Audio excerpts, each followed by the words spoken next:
What has wounded you so deep that you think, I am never opening my hand wide again to God? A diagnosis? A phone call? The shattering of your one beautiful heart by someone you loved? A rejection that leaves you not quite knowing how to wake up again tomorrow? Or it's more than a wound that's keeping your hand closed, but a dream. A dream that you're holding on to so tight you are never, ever going to let go. Because what if God doesn't make it happen? How do we live in this world with hands wide open to receive what God gives, when what He gives may not feel like gifts? How do you fill with hope and empty of hurt? How do you open up your hands and take the dare to fully live? Could a name be any shorter? 3 letters, Anne, a trio of curves and lines. It means full of grace. I haven't been. What does it mean to live full of grace? To live fully alive? Maybe in those first few years, my life slowly opened, curled like cupped hands, a receptacle open to the gifts God gives. But of those years, I have no memories. They say memory jolts awake with trauma's electricity. That would be the year I turned 4. The year when blood pooled and my sister died, and I, all of us, snapped shut to grace. She'd only toddled into the farm lane, wandering after a cat, and I can see the delivery truck driver sitting at the kitchen table, his head in his hands, and I remember how he sobbed that he had never seen her. But I still see her, and I cannot forget.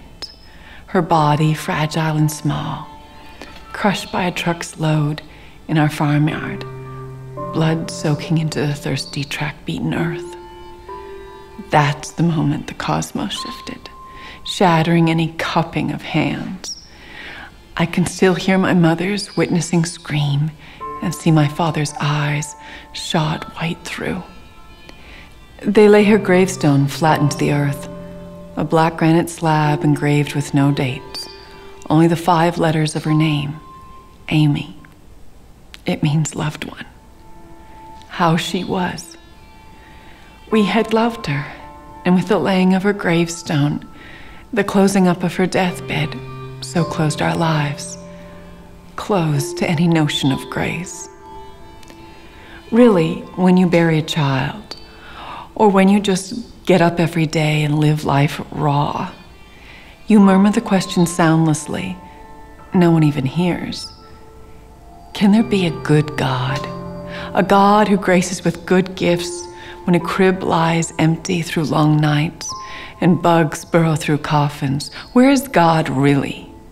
How can He be good when babies die and marriages implode and dreams blow away, dust in the wind? Where is grace bestowed when cancer gnaws and loneliness aches and nameless places in us soundlessly die, breaking off without reason, erode away?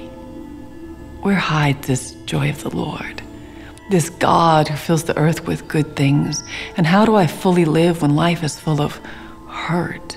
How do I wake up to joy and grace and beauty and all that is of the fullest life when I must stay numb to losses and crushed dreams and all that empties me out?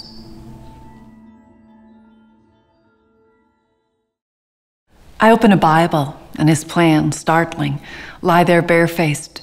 It's hard to believe it when I read it, and I have to come back to it many times, make sure they're real. His love letter forever silences any doubts. He means to heal our soul holes.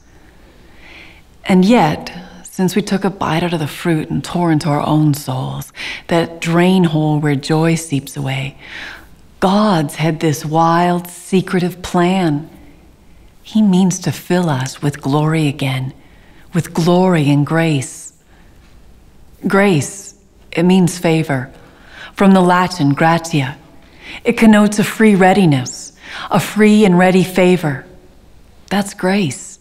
It is one thing to choose to take the grace offered at the cross. But it's another to choose to live as one filling with His grace, choosing to fill with all that He freely gives and fully live with glory and grace and God. I know it, but I don't want to. It is a choice.